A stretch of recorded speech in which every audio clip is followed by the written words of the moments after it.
রাজধানী ঢাকা সহ দেশের ৮টি জেলায় বজ্রপাতের সতর্কতা জারি করেছে বাংলাদেশ আবহাওয়া অধিদপ্তর। এতে বলা হয়েছে প্রায় বিকেল ৫টা পর্যন্ত এসব এলাকায় বজ্রপাতের ঝুঁকি রয়েছে। একই সঙ্গে দেশের কিছু কিছু জায়গায় দমকা হাওয়া ও শিলাসহ বৃষ্টির সম্ভাবনা কোথাও বলা হয়েছে।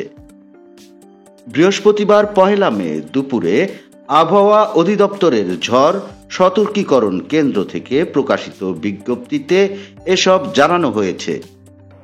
আবহাওয়াবিদ ডক্টর মোহাম্মদ বজলুর রশিদের সই করা এই সতর্কবার্তায় জানানো হয়, ঢাকা, শেরপুর, নরসিংদী, ব্রাহ্মণবাড়িয়া, কিশোরগঞ্জ, টাঙ্গাইল, কুমিল্লা, সুনামগঞ্জ এবং সিলেট জেলার উপর দিয়ে ঘন্টায় ৪৫ থেকে ৬০ কিলোমিটার বা তার বেশি বেগে দমকা হাওয়া সহ বৃষ্টি অথবা বজ্রবৃষ্টি হতে পারে। একই সঙ্গে পৌনে ১২টা থেকে বিকেল ৫টা পর্যন্ত বজ্রপাতের সম্ভাবনাও রয়েছে। এই পরিস্থিতিতে আবহাওয়া অধিদপ্তর জনসাধারণকে কিছু জরুরি পদক্ষেপ নেওয়ার পরামর্শ ও বিজ্ঞপ্তিতে দিয়েছে। এর মধ্যে রয়েছে ঘরে অবস্থান করা, অপ্রয়োজনে যাত্রা এড়িয়ে চলা এবং নিরাপদ আশ্রয়ে থাকা।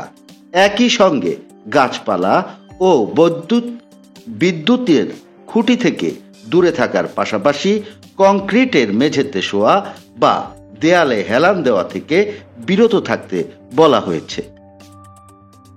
এছাড়াও বজ্রপাতের সময় বৈদ্যুতিক ও ইলেকট্রনিক ডিভাইসগুলোর প্লাগ খুলে রাখার এবং জলাশয় থেকে দ্রুত সরে আসার পরামর্শ দেওয়া হয়েছে।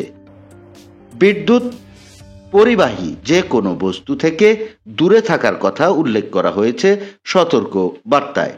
শিলাবৃষ্টির সময় সকলকে ঘরে থাকার আহ্বান জানিয়েছে আবহাওয়া অধিদপ্তর।